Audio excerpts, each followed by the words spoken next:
श्री बाळूमामाच्या नावानं चांग भलं, कधीच जगण्याचा कंटाळा येणार नाही.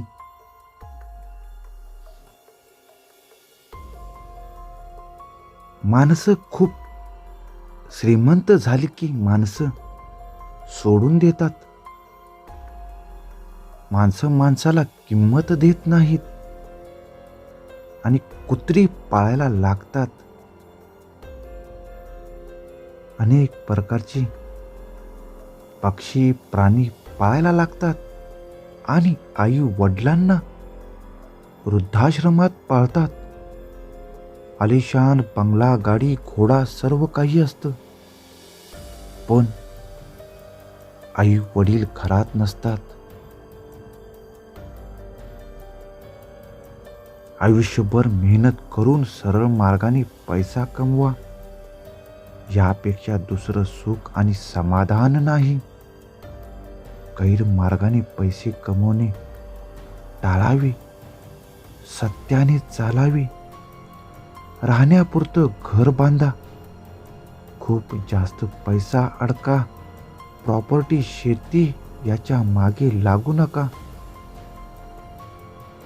आहे त्यात समाधानी माना.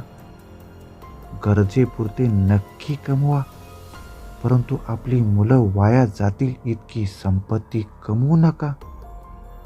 वाईट मार्गाला लागतात, त्यापेक्षा स्वावलंबी बनवा.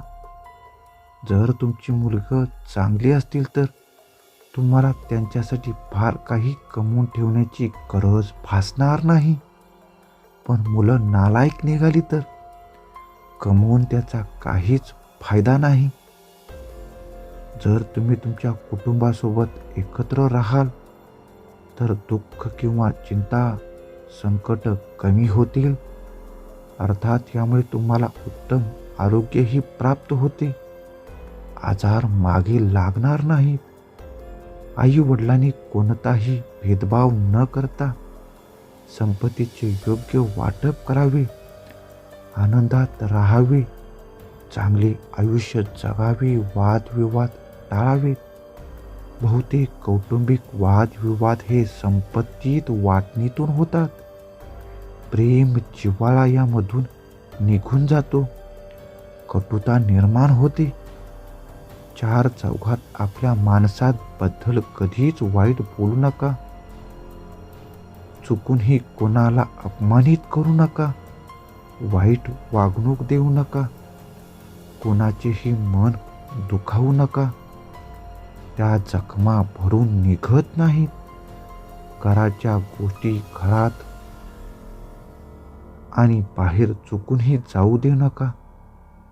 लोक हसतात तुमच्यावर. आपलं दुखणं आपल्या पाशीच झाकून ठेवा. घरातील सर्वांनी मिळून एकत्र राहावे. जर एकत्र राहाल तर प्रत्येक समस्याचे समाधान मिळेल. कठीण प्रसंगी सर्वांचे निवारण होईल. एकत्र राहिल्यामुळे प्रगती होईल, समाधान प्राप्त होईल.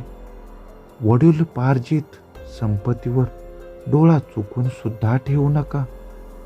लोकांच्या मनाबद्दल आदर ठेवा. स्वतः कमवा आणि स्वतःच ते वाढवत राहा. बहीण भावांना समजून घ्या. प्रॉपर्टीमध्ये हिस्सा द्या. समाधान द्या.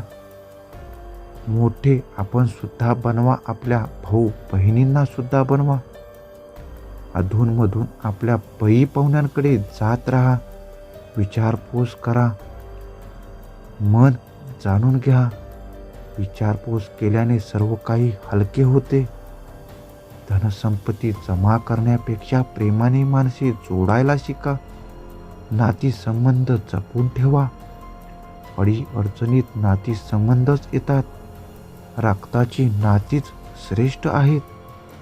शक्यतो श्रीमंतीच्या घरी जाणे टाळा. शक्यतो त्यांना मदत करायची झाल्यास तेवढीच करा. अपेक्षा बाळगू नका. श्रीमंताच्या घरात गेल्यानंतर आपले मन विचलित होऊ शकते.